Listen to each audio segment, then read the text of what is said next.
Hello শিক্ষার্থী বন্ধুরা, আমি ছাত্র স্যার বলছি। গত ক্লাসে আমরা 13.1-এর 7 নম্বর অঙ্ক পর্যন্ত করিয়েছিলাম। আজকে আমরা 8 নম্বর অঙ্ক থেকে শুরু করতে যাচ্ছি। দেখো তোমরা প্রশ্নটা কি বললো সেটা আগে দেখে নিই আমরা। আর সবসময় তোমরা বইটা খুলে তারপরে বসবা, যাতে করে আমি যদি প্রশ্ন নাও লিখি তারপরেও যাতে তুমি সামনে তোমার প্রশ্নটা থাকে। প্রশ্ন ভালো করে পড়ে বুঝে নিতে হবে এবং দেখতে হবে যে তোমার কাছে কি চাইলো প্রশ্নের মধ্যে। এখানে দেখো কোনো সমান্তর ধারার n-তম পদ m, খেয়াল করো খুব ভালো করে, n-তম পদ m দেওয়া আছে এবং m-তম পদ n, এটা কিন্তু প্রশ্নতে দিয়ে দিল। ধারাটির m প্লাস n-তম পদ কত? তাহলে মনে করি ধারাটির প্রথম পদ, যেহেতু এখানে ধারা দেওয়া নাই এই জন্য আমরা ধরে নিলাম প্রথম পদটা a এবং সাধারণ অন্তরটা d। এরপরে দেখো আমরা যে n-তম পদের সূত্রটা ছিল সেটা বসালাম আমরা। সুতরাং n-তম পদ equal to a plus n-1 into d।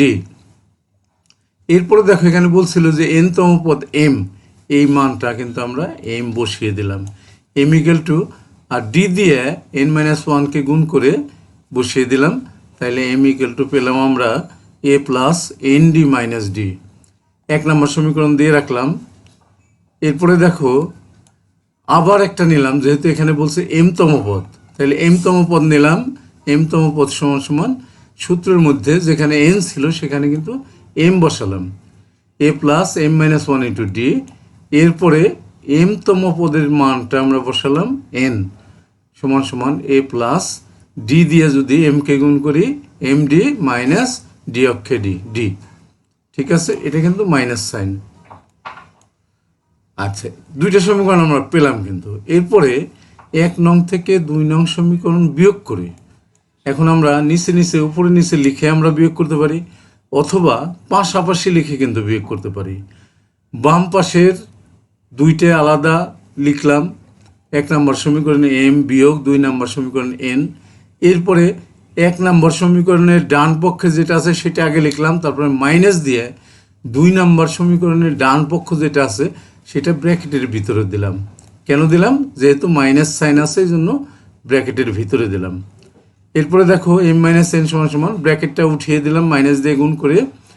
এই প্রথম এই তিনটা ঠিক রাখলাম, তারপরে সাইন চেঞ্জ হয়ে এটা হলো মাইনাসে প্লাস md মাইনাস মাইনাসে প্লাস d। এরপরে দেখো আমরা কেটে দিলাম, মাইনাসে প্লাস a কেটে দিলাম, মাইনাস d প্লাস d কেটে দিলাম, থাকলো কি আমাদের nd মাইনাস md। এরপর আমরা পুরোটাকেই বাম পাশে নিয়ে আসলাম, সেই সাথে ডিটাও কমন নিয়ে নিলাম, থাকলো কি n মাইনাস m। আর এই পাশে পুরোটা এই পাশে নিয়ে আসলাম, পুরোটা এক পাশ থেকে অন্য পাশে নিলে কিন্তু সাইনের কোনো পরিবর্তন হয় না। এবার দেখলাম আমরা যখনই এই পাশে ডি রাখবো আমরা, n মাইনাস m তো ডাইন পাশে ভাগ হবে, নিচে যাবে, এটা n মাইনাস m আর এটা m মাইনাস n, একটু পার্থক্য। এই কারণে আমরা ডান পাশের এখানে উপরে মাইনাস কমন নেওয়ার সাথে সাথে nটা প্লাস হয়ে আগে আসলো, mটা মাইনাস হয়ে পরে বসলো। আর এই পাশে n মাইনাস mটা নিচে চলে গেল, এখন কিন্তু সেম হয়ে গেল। সেম হলে আমরা কাটাকাটি করতে পারি, তাহলে আমাদের মাইনাস 1 থাকলো, ডি এর মান আমরা পেলাম -1। তাহলে এখন আমরা m প্লাস n, যেটা আমাদেরকে প্রশ্নের মধ্যে চেয়েছে সেটাই আমরা ধরলাম। এখন m প্লাস n তম পদ, m প্লাস n-1, কিন্তু এখানে n-তম পদ n-1, m-তম পদ n-1, m প্লাস n-তম পদ m plus n-1 into d। খেয়াল করো, এরপরে আমরা d দিয়ে এই তিনোটাকে, ব্র্যাকেটের তিনোটাকে গুণ করে বসালাম। দেখো d দিয়ে m-কে md, d দিয়ে n-কে গুণ করলাম nd, d দিয়ে -1কে গুণ করলাম -d। এরপরে কি করলাম, a plus md minus d, এই তিনটাকে একত্র করলাম আমরা, আর ndটা একটু দূরে লিখলাম। কেন একত্র করলাম খেয়াল করো, এই তিনটার মান এই যে 1 নম্বর সমীকরণে দেখো, 2 নম্বর সমীকরণটা দেখো, a plus md minus d, এখানে কি হয়েছে a plus md minus d, তাই হয়েছে না?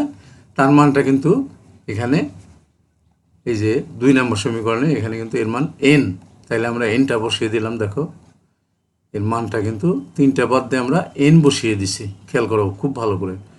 এখানে কিন্তু সাইড নোট দিছি যে 2 নং হতে মান বসিয়ে, আর এখানে n আর d এর মানটা বসিয়ে দিছি -1, তাহলে n তো থাকলো, -1 দিয়ে যদি n কে গুণ করি -n, তাহলে দুইটা কাটাকাটি গিয়ে +n -n কাটলাম, 0 হলো। তাহলেই এটার মান আমাদের কত হলো? 0 হলো। এটা অ্যান্সার হয়ে গেল, অঙ্কটা হয়ে গেল। কিন্তু আমরা এখন পরবর্তী শিটে চলে যাচ্ছি। এখন দেখো আমাদের 9 নম্বর অঙ্কটা দেখো কি দেওয়া আছে প্রশ্নের মধ্যে, 1 + 3 + 5 + 7 + ধারাটির n পদের সমষ্টি নির্ণয় করো। n সংখ্যক পদের সমষ্টি নির্ণয় করো। তাহলে এখানে ধারাটির প্রথম পদ a = আমরা দেখতে পাচ্ছি যে এখানে a = 1 বসালাম। ধারাটির সাধারণত d বের করার নিয়ম আমরা আগেও বলেছি, দ্বিতীয় পদ থেকে প্রথম পদ বিয়োগ দিবা। তাহলে দ্বিতীয় পদ ছিল 3, আমরা প্রথম পদ ছিল 1 বিয়োগ করলাম, d আমাদের বের হলো 2। এরপরে দেখো n সংখ্যক পদের সমষ্টি s বা sn দিলেও হতো, এটা কিন্তু আমাদের সূত্রটা দেখো n/2 * twice a plus n - 1 * d। এই সূত্রের মধ্যে আমরা মানগুলো বসিয়ে দিই। দেখো n এর মান তো এখানে বলছে যে n পদের সমষ্টি নির্ণয় করো, এখন n এর মান তো আমাদের নাই, n পদের সমষ্টি nটা ঠিকই থাকলো, এর মান আছে 1 বসালাম, d এর মান আছে 2 বসালাম। এরপরে গুণ দিলাম, এই 2 দিয়ে গুণ করলে 2n - 2 হলো, এই -2 + 2 কেটে দিলাম। এখন দেখো n/2 * 2n, n কেটে দিলাম, না 2 কেটে দিলাম। দেখো nটা উপরে, ওই nটাও উপরে, উপরে গুণ করলে n², তাহলে উত্তরটা আসলো আমাদের n²। খেয়াল করো ভালো করে।